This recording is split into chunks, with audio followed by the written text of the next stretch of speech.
பஞ்சு பாண்டவ குஃபா அப்படிம்பாங்க. பாண்டவர்களுடைய குகை, அவங்க தங்கியிருந்த குகை அப்படிங்கிற இடத்துக்கு தான் நம்ம போக போகிறோம். ஒரு பஜார் மாதிரியான வழியாக தான் இங்கே போகணும். மணக்க மணக்க இந்த ஸ்பைசஸ்லாம் இங்கே சேல் பண்ணிகிட்ருக்காங்க. குகை போகிறதுக்கு சில படிகள் ஏறி போகணும். பஞ்சபாண்டவர்கள் குகையில் பிள்ளையார் 5 பேரும் இருக்காங்க. 5 பேரோட தான் தர்ஷன் பண்ணிக்கிறோம். யுதிஷ்டர், பீம், அர்ஜுன், சகதேவ், நகுல் 5 பேரும் பார்க்குறோம். ஒரு பெரிய லாங் க்யூ இருக்கிறத பார்க்குறோம். அந்த குகைக்குள்ளே போய் பார்த்துட்டு வர்றதுக்காக ஒரு பெரிய லாங் க்யூ இங்கே இருக்குது.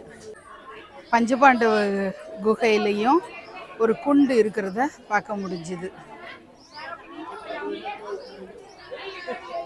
பஞ்சபாண்டவர்கள் வனவாசத்தின் போது இந்த குகையில் தங்கி இருந்ததா சொல்கிறாங்க. சோம்நாத் யாத்திரை செய்யக்கூடியவர்கள் இந்த பஞ்சபாண்டவர்கள் குகையை நிச்சயமாக போய் பாருங்கள் அப்படின்னு அன்போடு கேட்டுக்கிறேன். நன்றி.